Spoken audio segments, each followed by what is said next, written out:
أعوذ بالله من الشيطان الرجيم بسم الله الرحمن الرحيم وإذا رآك الذين كفروا إن يتخذونك إلا هزوا أهذا الذي يذكر آلهتكم وهم بذكر الرحمن هم كافرون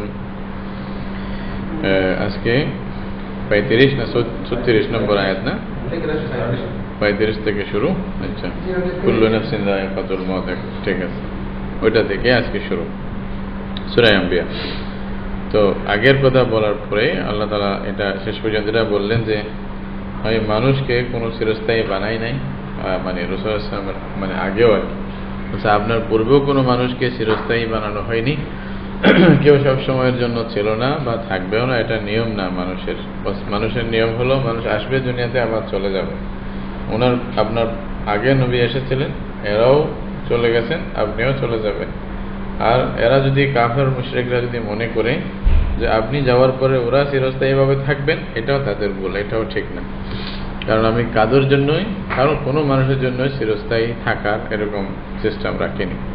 সুতরাং সমস্ত প্রাণী কুল্লু নাফসিন যায়িকাতুল মউত, প্রত্যেকেই মৃত্যু সুধা পান করবে। ওয়ানাবলুকুম বিশ-শাররি ওয়াল খাইরি ফিতনা ওয়া ইলাইনা তুরজাউন। তো দুনিয়াতে যে তাদেরকে আমি দিয়েছি জীবনটা, এটা শুধু একমাত্রই দেওয়া হয় যেন তাদেরকে ভালো খারাপের মধ্যে পরীক্ষা করা হতে পারে, ইমতিহান হিসেবে ভালো খারাপ দিয়ে আমি তাদেরকে পরীক্ষা করব।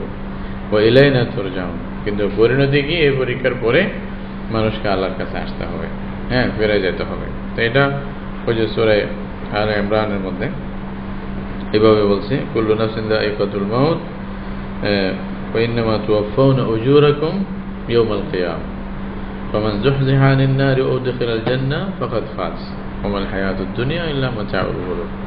ওইখানে এই পরীক্ষার পরিণতি বলছে কি হবে, যে এই আমল যদি এরকম কাজ যদি এরকম করে, জীবনের আমলের আনসার দিয়ে যদি এরকম আনসার দিতে পারে, কেউ জবাব দিতে পারে পরীক্ষার মধ্যে, যে জাহান্নাম থেকে ওনাকে হটায় জান্নাতে, জান্নাতে ওনাকে প্রবেশ করানো হলো, তাহলে ফাকাদ ফাজ, সে কামিয়াব হয়ে যাবে। এটাই হলো বড় জিনিস, আপনাদেরকে